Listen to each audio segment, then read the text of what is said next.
I'm Tricia Swenson, and these are your weekend picks.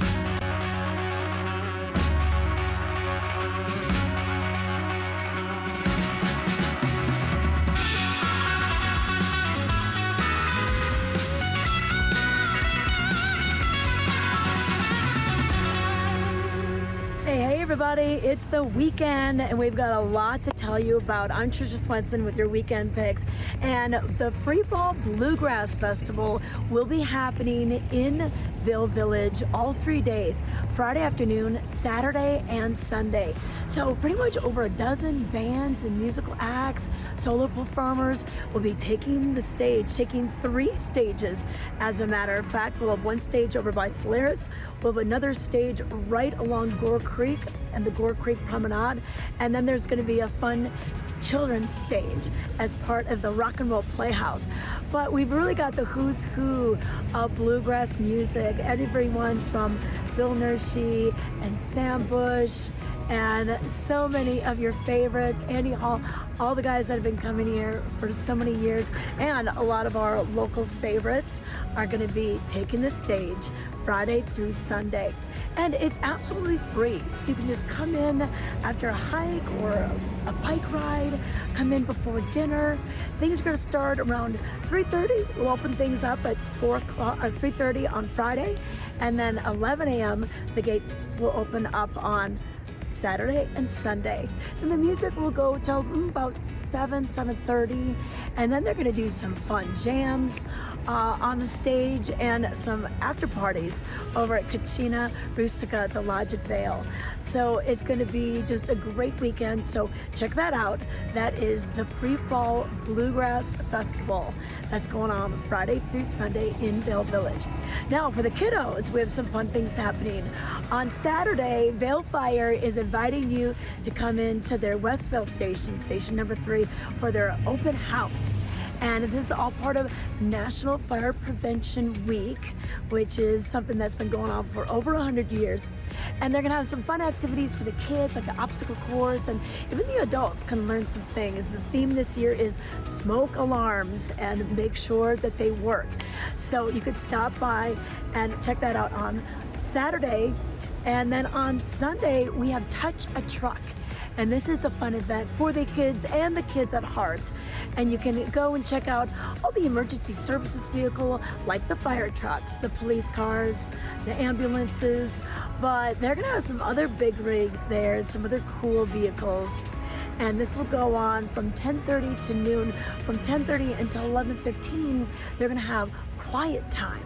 So what that is no sirens, no bells, no whistles going off or anything. But once 11:15 hits, it's game on. And we're gonna have the sirens happening and all the noise and the flashing lights and everything. And that'll go on till noon. This will be at Ford Park parking lot in Vail Village.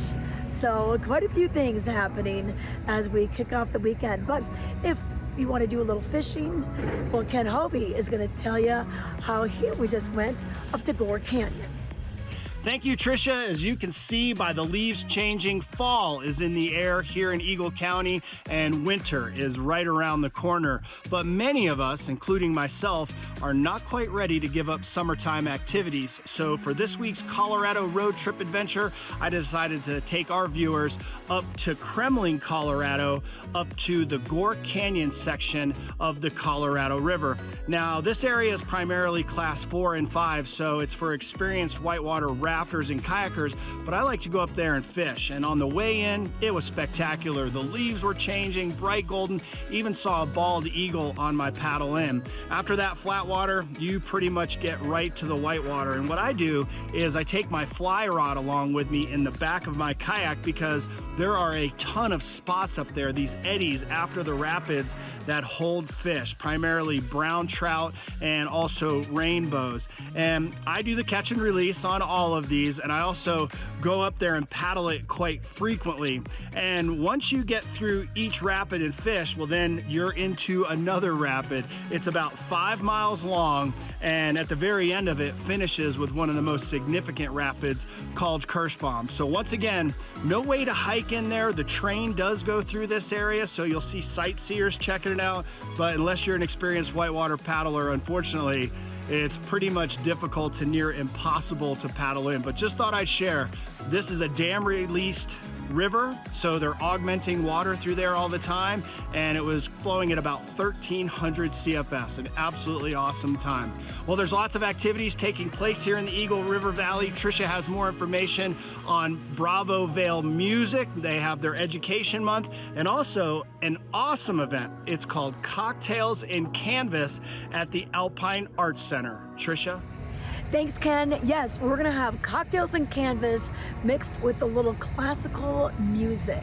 So Bravo Vail Music Festival is celebrating October as Music Education Month. And they've been doing all sorts of things so far this month, teaming up with different nonprofits and different educational groups. And Alpine Arts Center is gonna do their cocktails and canvas step-by-step painting instruction, but it's going to be done to some classical music that follows the theme of the change of seasons. So kind of a neat way to think about music and inspiring you with the paintbrush. So come at 5:15 on Friday, get your drink, get your cocktail, whether it's going to be a beer, a wine, maybe a champagne, and then the instruction will start at 5:30 along with the music, and this will be at Alpine Arts Center at the Riverwalk in Edwards. So whatever you plan on doing, well, make sure you plan for the changing weather. It's been a very, very nice fall so far, but those temperatures can drop as soon as that sun goes down, and we could always pick up a little bit of rain. So just be prepared for any of the outdoor activities coming this weekend.